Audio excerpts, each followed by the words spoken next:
What is going on, everyone? Tim from Tierfon Orbital. It's good to be back. I took about a week off to spend some quality time with some of my best friends in the world and in the Saber community. So it's good to be back, trying to get back into the swing of things here. But we are going to do a demo video on an install that I completed for a customer before I left. Unfortunately, I wasn't able to get this in the mail before going on my trip. But this is the Duum. This is from AZ Sabers. This is their take on Kanan Jarrus's hilt, and I love this hilt.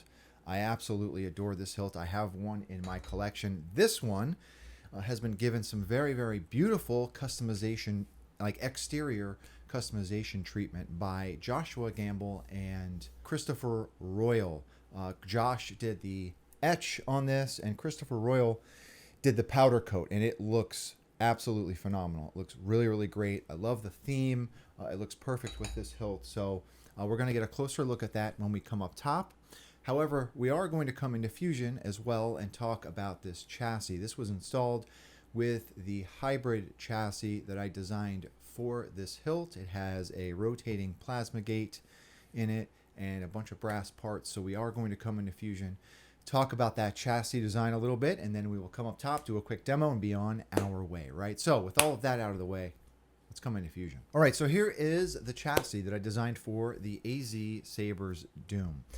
So right off the bat, with this hilt in particular, right, we have a control box, right, smack dab in the middle of the hilt. So when I designed this chassis, I had to essentially design around this, right? I knew that I wanted a crystal chamber in this, but I also knew that I wanted to take advantage of this window. There's two windows in this grip. So I wanted to take advantage of that and get some, not only shine through, but have the rotating part of this crystal chamber viewable through that window. And it was a little bit of a challenge, right? Because of where the windows are placed, as well as the switches, I had to kind of take a little bit of a different approach as to how my crystal chamber is lined up, right? So essentially, when I do my crystal chambers, I like them to be in the middle, right? Typically, I've got my wire conduit, my wire passages coming up the back of the crystal chamber. But for this, I couldn't come up the back because that is where our switches are, right? We've got two switches or plunger switches that are in that control box that need to make a connection to the switches on the chassis, right? So I had to switch that up a little bit and do almost an off-center, crystal chamber. And that is why it looks like that, right? It kind of looks cockeyed, right? But happy with the result. I was able to cram everything in here with the motor and crystal and also that spinning plasma gate. So everything worked out, right? 28 millimeter internal diameter in this. It is exactly 28 millimeters, so it was a little bit of a tight fit with the chassis as well as the speakers. So typically these speakers that we get, the 28 millimeters, are just over 28. It's like 28.2. So you've got to, if you've got an internal diameter at 28 millimeters, you've got to sand down that speaker a little bit, sand down the chassis, or make sure the chassis is the correct circumference to allow for that. But this is 28 millimeters. We've got a 28 millimeter speaker down here. Kill switch is under the Profi board, okay? We have a battery cover that is done in brass. It is held in place with some rectangular neodymium magnets. Light greebly work on each side of the chassis, okay? Profi board sits here. Now we have two switches, right? I've got one switch mounted in the MJF Nylon part of the chassis, and I have another one that had to be mounted in the crystal chamber itself, right? So those are the two switches. In the crystal chamber, I have a rotating plasma gate, essentially. This was done in polished rhodium brass to give a little bit of a contrast with the rest of the brass in the chamber, and that rotates around a small quartz point, right? And all of my leads come up through this conduit around the side here, right here. But that's it. A little bit of a challenge with this one, again, given the placement of the control box switches as well as those windows in the grip, but I'm happy with how this one came out, right? Let's get a closer look at this and come up top. All right, so here it is. This is the AZ Sabers Duum, an absolutely beautiful, beautiful take on Kanan Jarrus's hilt. Now, this was etched by Joshua Gamble. Very, very unique etch. This, I mean, forgive me, I'm not placing exactly what the theme of this etch is, but it kind of reminds me of the star map from Ahsoka. It is a really, really well done etch. I think it looks great. And then this went to Christopher Royal for some powder coating, and the color scheme on this powder coat is also really, really awesome. It's like this off-white cream. There's some gold in the pommel here. You know, it looks really, really good. This is the most unique Duum I have seen. It's a really, really well done hilt, right? So here are those windows, right? We've got those windows in the grip. So I wanted to take advantage of that when designing this chassis, okay? So that is why, again, that design looks a little bit off-center, okay? So let's get a look at this chassis. I'm going to take off this clamp card, right? So this clamp card is held in place with magnets. We'll talk about that in a second. I like to take off the clamp card just to make sure that these plunger switches don't get caught up on the chassis. All right, now another thing about these plunger switches, unfortunately, the switches as well as the springs were lost in transit somewhere going between, you know, the etcher and the powder coater. Thankfully, and to AZ Sabers' credit, they did send me the step file of these plungers, and I was able to actually print them here in-house, and I sourced the correct springs, so we were able to get that resolved, no problem, right? But I like to take the clamp card out when unthreading the grip, so you can unthread the grip. Okay. Here is that chassis.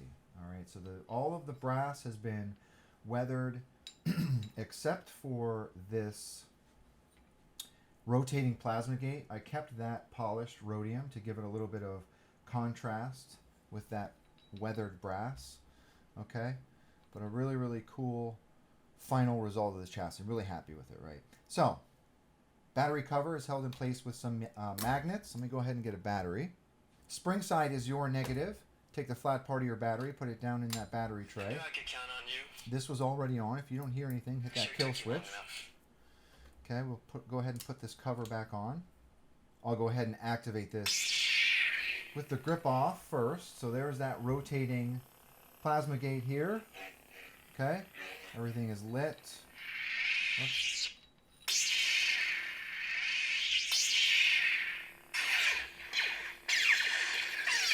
Okay. Now, one of the things that I've noticed, I'm not quite sure why this tsuba is loose. I can't recall how this is tightened to the hilt. I'm not sure if it was a press fit and perhaps it came loose when removing the original paint or anodizing. I'm not sure why this is loose, but just to you, the customer, something to keep in mind, right? But that is it. So once you get your battery in, go ahead and put your grip back in place.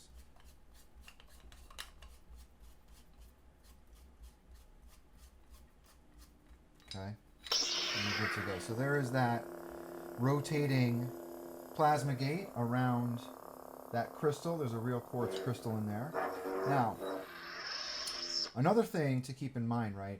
I have a feeling that when these parts were placed in the oven for powder coating, that the magnets were not removed. So these magnets have lost a little bit of their strength, okay? So just something also to keep in mind that's just a little bit loose. But again, I think that's due to the heat involved when powder coating, okay? Great sounding hilt. Okay, so there's that emitter all lit. All right. Let's come down to the bottom. Okay, so there it is in all its glory, the AZ Sabers Duum with that crystal lit there in that grip. Just an awesome feature of this hilt. When AZ Sabers was teasing this hilt last year, I knew I wanted one in my collection because I am a huge fan of Kanan's hilt, but I also loved that we had that window there. Okay, so let's go ahead and put a blade in it. All right, so this will take a 1-inch blade.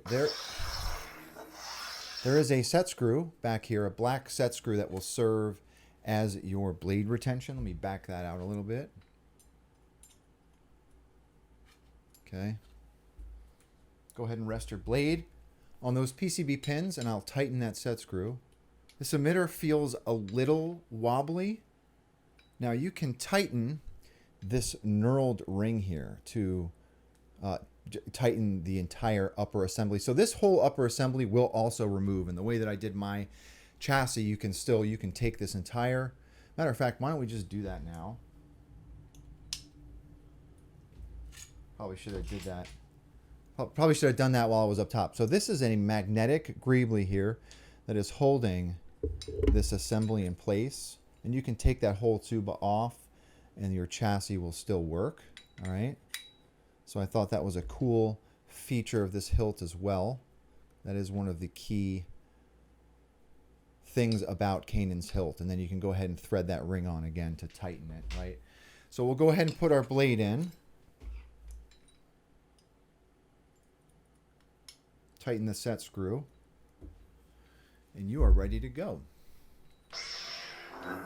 Great sounding hilt.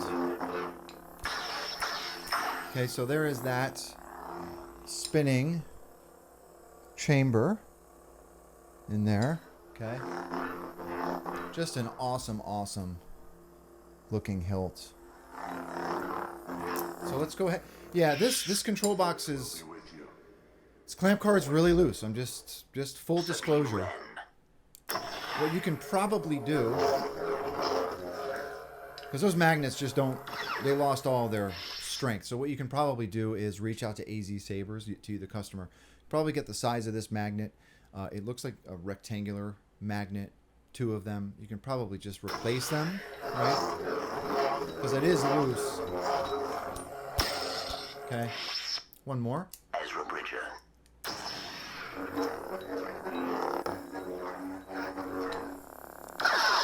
As you can see, really, really loose there. Ezra? But still a great hilt, great looking hilt. Super unique with that chamber spinning. Really, really nice, right? So that is the Duum from AZ Sabers. Just an awesome, awesome looking hilt. Anyhow, to you, the customer, thank you very much for your patience and understanding while I took a little bit of a vacation before sending your hilt. I will be getting this in the mail upon completion of recording this video. If anyone has any questions, rather, about this hilt in particular or the chassis or anything, please do not be a stranger. And with that being said, may the force be with you always. Have a good one, everybody.